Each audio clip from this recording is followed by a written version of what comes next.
திரு சுஜாதா அவர்களின் நாவல் நாளொரு மேனி. இந்த நாவலோட அடுத்த பகுதி இப்ப கேட்க போறோம். கேட்கலாமா? பகுதி 5, அத்தியாயம் 6. கதவு திறக்க போன புதிய பெண்டாட்டி சமீபத்திய சரசத்தால் களைந்திருந்த உடைகளையும் கவனிக்காது திறக்க போனது அண்ணாமலைக்கு கொஞ்சம் உறுத்தியது. என்ன புவனா, இப்படி நேரா எழுந்து போயிடுறதோ? நீங்க தாங்க போய் கதவை திறக்க சொன்னீங்க. சொன்னந்தான், சரி. ஆனா உருவி விட்ட புடவையோடவா திறக்க சொன்ன? புடவைய சரியா கட்டிக்கிட்டு போக கூடாதா? அத நீங்க என்கிட்ட சொல்லலையே என்றாள் அவள் வசீகரமாக. எனக்கு என்னன்னா, புருஷன் சொன்னா அந்த வார்த்தையை உடனே நிறைவேற்றி ஆகணும். அதான் உங்க பொண்டாட்டிங்கிற முறையில அதாங்க எனக்கு கடமை இல்லைங்களா? சரி சரி, வாசல்ல யாரு பாரு. யோசித்தான். அவள் போனதும் அண்ணாமலை வரம் கேட்கும் போது கொஞ்சம் வெட்கமும் கேட்டிருக்க வேண்டுமோ? ஏதோ ஆண் பிள்ளை போலல்லவா எழுந்து போனாள். இல்லை இல்லை, இவள் ஆண் பிள்ளை இல்லை. இங்கிருந்து போகும்போது பார்த்த பின்னழகு போதாதா? அவள் வளைந்து வளைந்து பெண்மையை நிரூபிக்க, அவள் பெண் என்று சொல்ல இன்னும் எத்தனை எத்தனை விஷயங்கள் இருக்கின்றன. அவள் திரும்பி வந்தாள். மார்பு குலுங்குவது அண்ணாமலையின் உள்ளுக்குள் ராக்கெட் வானம் பற்ற வைத்தது போல உணர்ந்தான். யார் வாசல்ல? தெரியலீங்களே. யாருன்னு விசாரிக்கல? இல்லீங்களே. நீங்க சொல்லலீங்களே. நீங்க கதவை திறந்து பார்க்க சொன்னீங்க. திறந்த பார்த்த வந்துட்டேன். சரியா போச்சு. ஏய், அங்க யாராவது நின்னுகிட்டு இருந்தாங்களா? இருக்கலாம். ஆனா அதை நான் கவனிக்கலீங்களே. ஏங்க, நீங்க சொன்னாத்தானே நான் செய்ய முடியும். கணவன் சொன்ன சொல்லுக்கு மேல நான் எதுவும் சொந்தமா செய்யறது ஒரு பத்தினி பொண்ணுக்கு அழகுங்களா? அதான். சரியா போச்சு போ. ஏமா பரதேவத, உன் பேர் என்ன? கேக்கிறத பாரு. புவனேஸ்வரி. புவனேஸ்வரி, இப்ப புது ரூல் என்ன? நான் சொல்லி கைப்பட எழுதி கொடுத்தாதான் நீ எந்த காரியத்தையும் செய்வியா? சேச்ச, எழுத வேண்டாங்க. எதுக்கு கண்ணாளனுக்கு சிரமம்? சொல்லிட்டா போதும் வாயிலேயே. இது செய்யி, இத பாத்துக்கிட்டு வா, இப்படி சொல்லிட்டா போதும். எதுவும் உங்களுக்கு செய்வேங்க. அவ்வளவு தூரம் பர்த்தாவின் பேச்ச கேட்கிறவனா? அப்ப நான் சொன்னாதான் எதுவும் செய்வியா? ஆமாங்க. சமையல் சொல்லுங்க, செய்யறேன். நீங்க என்ன வேணா கேளுங்க. நான் குறிப்பிட்டு கேட்காம எதையுமே நீ செய்ய மாட்டியா? ஆமாங்க, மாட்டேன். அதான் உங்க விருப்பம். ஐயோ, அது இல்ல என்னுடைய விருப்பம். கோச்சிக்காதீங்க என்று அவன் தோளில் கை கோத்தாள் அவள். கிட்ட வந்ததும் அண்ணாமலைக்கு குற்றம் குறைகள் எல்லாம் மறந்து போயின. வாடி என் அப்பு சரசுவே என்றான். என் இதயத்துக்குள்ள வாயேன். புவனேஸ்வரி அவன் மார்பு பட்டன்களை கலற்ற ஆரம்பித்தாள். என்னது என்று அலறினான் அண்ணாமலை. இதயத்தை கிழிக்க போறியா? சேச்ச, இதயத்துக்குள்ள வான்னா அது கூட அர்த்தம் தெரியாதா கண்ணா? அதான பார்த்தேன். கொஞ்ச நேரம் திக்குன்னு இருந்துச்சு. வா புவனா, படுத்துக்கலாம். வாசல் கதவு திறந்திருக்குங்க. ஏன் வர்றப்ப சாத்திட்டு வர்றது? நீங்க சொல்லலீங்களே. சரிதான். சரி, நான் போய் சாத்திட்டு வரேன் கதவை. சீக்கிரம் வாங்க, உங்களுக்காக துடிச்சுக்கிட்டு காத்துக்கிட்டு இருக்கேனா. வாசல் பக்கம் யார் வந்திருந்தாலும் இத்தனை நேரம் தாமதித்தனால் பேசாமல் போயிருக்க வேண்டும். அண்ணாமலை சற்று குழப்பத்துடன் வந்து படுத்தான். புவனா, விளக்கு அணிச்சிரு என்றான். புவனேஸ்வரி சென்று விளக்கை அணைத்தாள். மௌனமாக இருந்தாள். எங்க ஆளை காணோம்? இதோ லைட் சுவிட்சுக்கு அடியில நிக்கிறேங்க. நாசமா போச்சு. கிட்ட வாடி, வந்து என் பக்கத்துல படுத்துக்க. இது கூட சொல்லி தரணுமா? வரேங்க. உங்க கட்டளை என்னுடைய பாக்கியம். அவள் அருகே வந்து படுத்ததும் அவள் உடனின் அளவு அவனை தாக்கியது. விளக்கு இருந்தபோது கண் கொள்ளாமல் இருந்தாள். இப்போது கை கொள்ளவில்லை. அவளை எங்கெங்கே தொடுகிறோம் என்பதை பற்றி அவனுள் அபிப்பிராய பேதம் இருந்தது. இருந்தும் தேனால் நிரம்பிய சுனைக்குள் முங்குவது போல இருந்தது. ஆஹா, இவள் சொன்னதை கேட்டால் என்ன, கேட்காவிட்டால் என்ன? இதுவன்றோ உடல், இதுவன்றோ கவிதை, இதுவன்றோ. கண்ணாளா, கண்ணாளா, சொல்லு. கண்ணாளா, கண்ணாளா, கிட்டவாடி, என்னை கட்டிக்கோ. அவள் கட்டி கொண்டாள். இறுக்கி கட்டிக்கோ. அவள் கட்டி கொண்டாள். ஏய், விற்று விற்று, மூச்சு திணறுது எனக்கு. ஐயோ ஐயோ, விளையாட்டுக்கு சொன்னேன், என்னை விட்டுரு விட்டுரு, போதும் போதும். அவள் தன் பூத பிடியிலிருந்து அவனை விடுவித்தாள். வேற என்ன வேணும் கண்ணாளா? நீ முதல்ல நீ விளக்க போடு. விழாவுல எலும்பு ஒண்ணு ரெண்டு முறிஞ்சிருக்கும் போல தோணுது. கொஞ்சம் தடவி கொடு, மெல்ல மெல்ல. ஐயோ, இது என்ன புதுசா வலிக்கிறது? நிச்சயம் எதோ ஆயிடுச்சு. ஏண்டி ராட்சசி, கட்டுனா இப்படியா மலப்பாம்பு மாதிரி இருக்குவ? நீங்க தானே சொன்னீங்க. இத பாரு, வீங்கி போச்சு பாரு. டாக்டர் கிட்ட போகணும் போல. அவள் கிளம்ப, ஐயோ எங்க போற? டாக்டர் கிட்ட நீ போக வேண்டாம். ஆண்டவா, இது என்ன பொண்டாட்டியா இது? இத பார் புவனா, நீ இங்கேயே இரு. என்ன தெரியுதா? நீ இங்கேயே இரு. நான் அலமாரிக்கு போய் மீசைக்கார தைலம் எடுத்துக்கிட்டு வரேன். என்ன, இங்கேயே இரு. அலமாரியில் ஸ்லோன்ஸ் லினமெண்ட் தேடினான். காலை எழுந்தபோது கொஞ்சம் வலி குறைந்திருந்தது. அவளை பார்த்தான். மல்லாந்து உடலை எக்ஸ் வடிவத்தில் பரப்பிக்கொண்டு வாயை திறந்து கொண்டு தூங்கிக் கொண்டிருந்தாள். அழகாக இருந்தாலும் அவனுக்கு பயமாக இருந்தது. மெல்ல அவள் அருகில் சென்று அவள் மேல் கையை வைத்தான். திடுக்கிட்டு விழித்து அவனை தாடையில் மின்னல் வேகத்தில் அடித்தாள். யாரது? என் கணவன் இல்லாத போது என்று அவள் அலறினாள். அத்தியாயம் 7. அண்ணாமலை கன்னத்தை பிடித்துக் கொண்டு, மூதேவி, நான் தாண்டி உன்னுடைய கணவன். ஐயோ, மன்னிச்சிருங்க மன்னிச்சிருங்க. வேற யாராவது புருஷன் தொடரான்னு. ஏற்கனவே எனக்கு வீக்கம் வேற. இப்ப ஏறக்குறைய பல்லு பேந்து போச்சு போ. ஐயோ, நான் வரம் கேட்டேன் பாரு.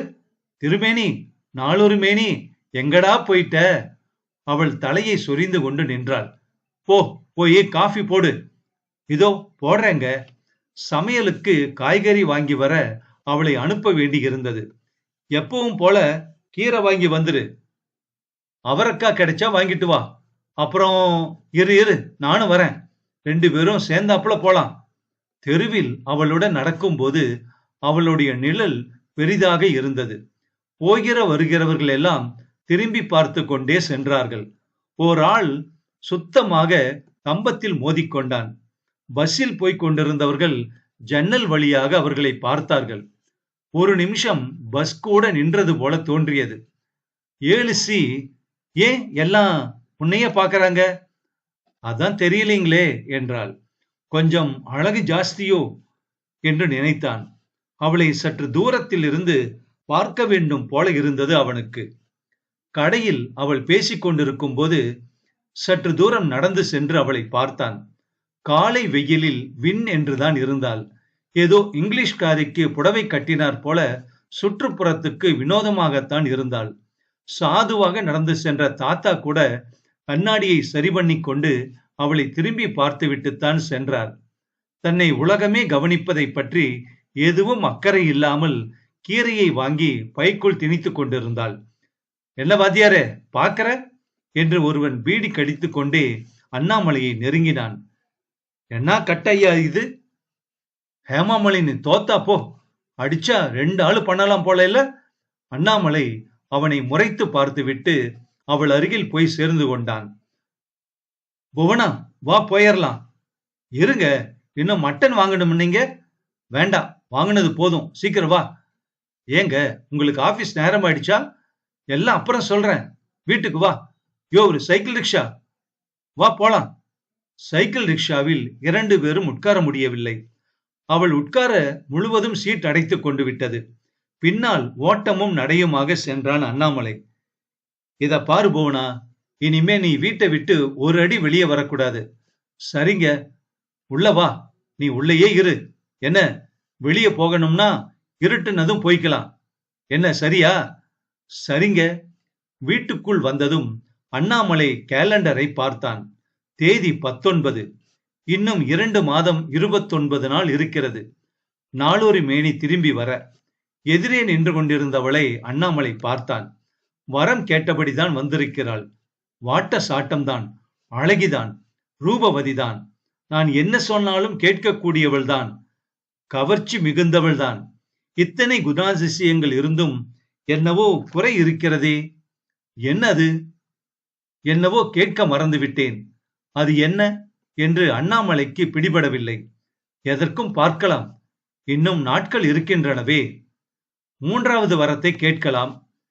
இன்னும் இவளிடம் என்ன வேண்டும்? நளினம்? ம்ஹும். நாணம்? ச்சே, ஏதோ விவரிக்க முடியாத ஒன்று விட்டு போயிருக்கிறது. யோசிக்கலாம். இப்போதைக்கு இவளை வைத்துக்கொண்டு சமாளித்து பார்க்கலாம். இன்னும் டைம் இருக்கிறதே. சாயங்காலம் அலுவலகத்தில் இருந்து திரும்பி வந்தபோது எதிர்வீட்டு மாடியில் 4-5 பேர் நின்று கொண்டிருப்பது தெரிந்தது. எல்லோரும் தன் வீட்டு ஜன்னலையே பார்த்து கொண்டிருக்கிறார்கள். இங்கிருந்து அவர்களை முறைத்து பார்த்தான். அத்தனை பேரும் இளைஞர்கள். இவன் வந்ததை கவனித்ததாகவே தெரியவில்லை. ஜன்னலில் இருந்தது அவர்கள் சுவாரஸ்யம். அங்கே கம்பி பிடித்துக் கொண்டு புவனேஸ்வரி வேடிக்கை பார்த்து கொண்டிருந்தாள். மேலே இருந்து பார்த்தால் அவள் தெரியும் போல் இருந்தது. என்ன புவனா இது என்றான். என்னங்க, இப்படியா புடவை உடுத்திப்பாங்க? இருக்கிற புடவையெல்லாம் அகலம் பத்தலிங்க. ரவிக்கெல்லாம் டைட்டா போயிடுச்சு. சரியாவே மூட மாட்டேங்குது. பேசாம என் சட்டையை போட்டுக்க என்றான் அண்ணாமலை. சரிங்க என்று உள்ளே சென்று கோட் ஸ்டாண்டில் இருந்து அவன் சட்டை ஒன்றை எடுத்து வர, ஐயோ, ஒரு பேச்சுக்கு சொன்ன, முதல்ல வா போலாம்.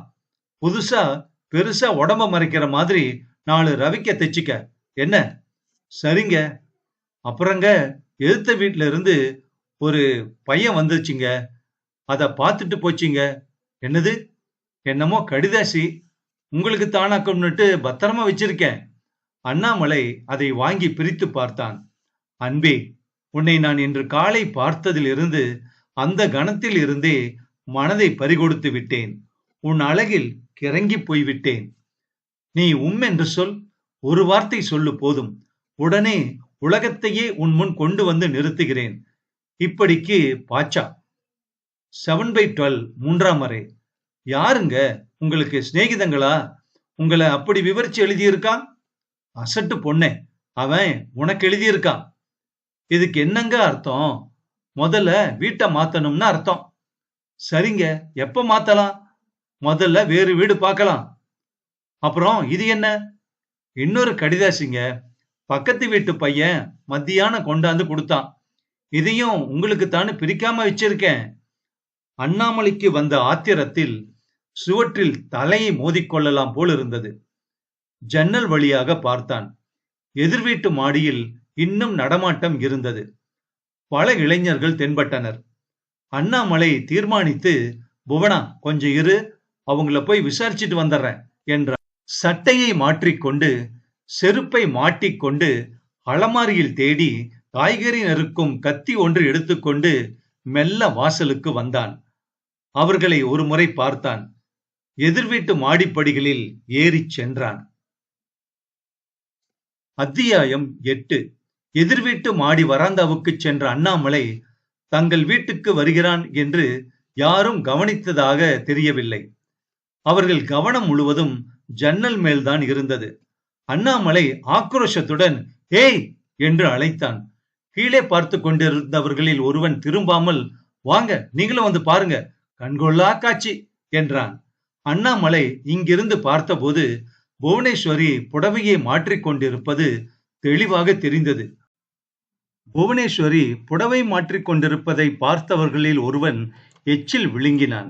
புடிச்சா இந்த கிராக்கிய என்று ஒருவன் சொன்னான். பொண்டாட்டி ஒன்னு இருந்ததே, கருவேப்பிலை குச்சி மாதிரி, அது எங்கடா? அத ஊருக்கு அனுப்பிச்சுட்டு ஐயா இங்க ஜிகா பண்றாரு. இதுக்கெல்லாம் மச்சம் வேணும்னு வசந்த் சொல்லுவான் வாத்தியார. இல்லடா, இதுல ஏதோ மர்மம் இருக்கு. பொண்டாட்டிய நேத்து ராத்திரி கூட நான் பார்த்தேன். என்னங்கன்னு அதட்டிக்கிட்டு இருந்தது. காலையில பார்த்தா தேவலோகத்து தென்னை மரம் மாதிரி வாட்ட சாட்டமா ஒரு கேஸ ஓப்பனா வீதியில கூட்டிட்டு போறான். ஐயா, என்ன தைரியம் உனக்கு? டேய், ஏதாவது உளராதீங்க. இங்க பாருங்க, அந்த ஆளே நம்மளை தேடிக்கிட்டு வந்திருக்காரு. வாங்க, என்ன வேணுங்க? டேய், ஸ்கூல் எடுத்து போடுறா. ஐயா உட்காரட்டும். மோர் கொண்டு வாடா. டேய் கண்ணா, பொத்த கடைக்கு போய் லைம் ஜூஸ் வாங்கிட்டு வா. நான் அதுக்கெல்லாம் இங்க வரல, உங்களை விசாரிக்க தான் வந்திருக்கேன். உங்களுக்கு இது நல்லா இருக்கா? ஒரு பொம்பளைய இப்படிதான் பாப்பாங்களா? இப்படிதான் கேலி பண்ணுவாங்களா என்று கோபத்துடன் சொன்னான் அண்ணாமலை. எப்படி பண்ணணும், அத சொல்றீங்களா? டேய், ஐயா கையில மொன்ன கத்தி வச்சிருக்காருடா. சார், முதல்ல சொல்லுங்க. புதுசா இந்த பொண்ணு வந்திருக்கே, அது யாரு? உங்க தங்கச்சியா இல்ல மச்சினியா? அட பாவி, அது என் பொண்டாட்டிடா. அவர்கள் எல்லோரும் சிரித்தார்கள். என்னங்க விடாதீங்க, உங்க பொண்டாட்டியை நாங்க பார்த்ததில்லையே என்ன? டிரான்சிஸ்டர் மாதிரி இத்தினோண்டு இருப்பாங்க. இது என்ன? Extra large Jain family size sir. எதுக்கு பொய் சொல்றீங்க? தள்ளிண்டு வந்திருக்கீங்கன்னு சொல்லுங்களேன். நாங்க என்ன இது எல்லாம் உங்க பொண்டாட்டி கிட்ட சொல்ல போறோமா? எங்க மனைவியை காணல? ராவோட ராவா பண்ணிட்டீங்களா ஏதாவது? அண்ணாமலைக்கு மூளைக்குள் புது ரத்தம் பாய்ந்தது. அவன் நரசிம்மம் போல உரிமிக் கொண்டு, அவன் என் பொண்டாட்டிடா, டேய் பொண்டாட்டிடா என்று கத்தியை ஓங்கி குத்தப் போனான். அவர்களில் 2 பேர் அவனை சுலபமாக கட்டுப்படுத்தி கத்தியை பிடுங்கி போட்டார்கள். அவர்கள் எல்லோரும் இளைஞர்கள். தினம் தினம் கார்ப்பரேஷன் ஜிம்மில் காலையில் போய் கசரத்து பழகுபவர்கள், விளையாடுகிறவர்கள். சுற்று வட்டாரத்தில் உள்ள அத்தனை ஹோட்டல்களிலும் புஷ்டியாக மாமிசம் சாப்பிட்டு வளர்ந்தவர்கள். அவர்களால் அண்ணாமலையை சமாளிப்பதில் சிரமம் ஒன்றும் இருக்கவில்லை. பொண்டாட்டிய ஊருக்கு அனுப்பிச்சிட்டு கேசியும் கூட்டி வச்சுக்கிட்டு சண்டைக்கு வேற வரான். இத பாரு வாத்தியார, மரியாதை கலண்டுக்கும். இன்னும் ஏதாவது வம்பு செஞ்ச பேசாம பங்கு போட்டுக்க வீட்டுக்கே வந்துருவோம். அட என்ன பேச்சு? நீ கொடுக்கிற ரேட்ட நான் கொடுக்க முடியாதா? என்ன சொல்ற? டேய் வரதா, அவர் முடிச்சப்புறம் நாம எல்லாரும் ஒரு ஷிப்ட் போடலாமா? டேய் அட பாவி, நீ உருப்பிடுவியாடா என்று கத்தினான் அண்ணாமலை. டேய், ஏதாவது பேசி அவர் மனசை புண்படுத்தாதீங்கடா. அது அவர் தங்கச்சியா இருக்க போகுது. கல்யாணம் செஞ்சு வைக்க மாப்பிள்ளை பார்க்க கூப்பிட்டு வந்திருக்கார் போல. அப்படித்தாயா? அப்படின்னு நாங்க தயார்தான். அண்ணாமலைக்கு அதை கேட்டு பிரமிப்பாக இருந்தது. நாம் ஏன் இந்த சாத்தியத்தை மறந்தே போய்விட்டோம்? இந்த பிரச்சனை கிளம்பும் என்று ஏன் எதிர்பார்க்கவில்லை? இத்தனை நாள் மற்றொரு வடிவத்தில் இருந்த மனைவியை திடீரென்று வடிவம் மாற்றினால் எல்லோரும் வேறு ஒருத்தியை கூப்பிட்டு கொண்டு வந்திருக்கிறான் என்றுதான் எண்ணிக்கொள்வார்கள். என்ன செய்வது? முதல் காரியமாக நாளைக்கே இந்த இடத்தை விட்டு விலகியாக வேண்டும். வேறு வீடு கிடைக்க நாளாகும். அது வரைக்கும் ஒரு ஹோட்டலில் போய் தங்கி இருப்பதே சரி. உறவுக்காரர்கள் யாரிடமும் போக முடியாது. எல்லோரும் புவனாவை புவனா என்று சொல்ல மாட்டார்கள். அவள் வேறு தோற்றத்தில் இருப்பதால் தான் எதிர் வீட்டு இளைஞர்களுக்கு இத்தனை தைரியம். உங்களை எல்லாரையும் போலீஸ்ல புகார் கொடுத்து, அதையெல்லாம் செய்யாதீங்க சார். முதல்ல உங்க மனைவின்னு சொல்லிக்கிறீங்க பாருங்க, அவளை உள்ள தள்ளிடுவானுங்க. அண்ணாமலை மறுபடி குறுக்கே கடக்கும் போது அவர்கள் விசில் அடித்தார்கள். இன்னைக்கு எத்தனை ஷோ வாத்தியாரே? தீபாவளி ஸ்பெஷலா? போட்டதும் ரீல் இங்க கொஞ்சம் அனுப்பேன். படேர் என்று கதவை சாத்திக் கொண்டு அவன் உள்ளே நுழைய, இந்த ரவிக்க எனக்கு எப்படி இருக்கு கண்ணாளா என்று கேட்டாள் புவனா. முதல்ல அந்த கதவை சாத்து மூதேவி. என்ன கண்ணாளா, கோபமா? இந்த மாதிரி கண்ணாளா கண்ணாளான்னு இறஞ்சி பேசுன எனக்கு கெட்ட கோபம் வரும் என்று கோபத்தில் கத்தினான் அண்ணாமலை. சரி, மெல்ல பேசுறேன். கண்ணாளா, என்ன வேணும் உங்களுக்கு? உங்க தாசினா. இத பாரு புவனா, இந்த மாதிரி தாசி கீசின்னு பேசாத. அதுக்கெல்லாம் வேற அர்த்தம் இருக்கு. முதல்ல இந்த இடத்தை விட்டு கிளம்பு. ஏன், நாம் ஊருக்கு போறோமா? இல்ல, ஹோட்டலுக்கு போறோம். இங்கேயே சௌகரியமா இருக்குதே. நான் சொன்ன பேச்சை எதிர்த்து பேசுற பாத்தியா? ஐயோ மன்னிச்சுக்கோங்க. இப்பவே ஹோட்டலுக்கு போறோமா? ஆமா, நீ என் பொண்டாட்டின்னு நம்ப மாட்டாங்களா எல்லாரும்? அது எப்படிங்க? எப்படின்னா அப்படித்தான். இன்னைக்கு மத்தியானம் மாமா வந்திருந்தாருங்க. எந்த மாமா என்று அலறினான். எங்க மாமா தாங்க. அவரு வந்தப்ப என்னவோ என்ன காணாதது கண்டா மாதிரி நீ யாருன்னு கேட்டாரு. எனக்கு புரியவே இல்ல. என்ன மாமா, நான் புவனா தெரியலையான்னு சொன்னேன். அவரு தலதெறிக்க ஓடிட்டாரு. சரிதான் போ. வேற ஏதாவது சொன்னாரா அவரு? எங்க அம்மாவை பார்த்து விவரம் சொல்லணும்னு பேசிக்கிட்டே போனாரு. இப்போ உங்க அம்மா வர்றதுக்குள்ள பேசாம நம்ம இந்த இடத்தை விட்டு போயிடணும் என்று அண்ணாமலை முடிவு செய்து சொன்னான். இந்த நாவல் அடுத்த பகுதியில் தொடரும்.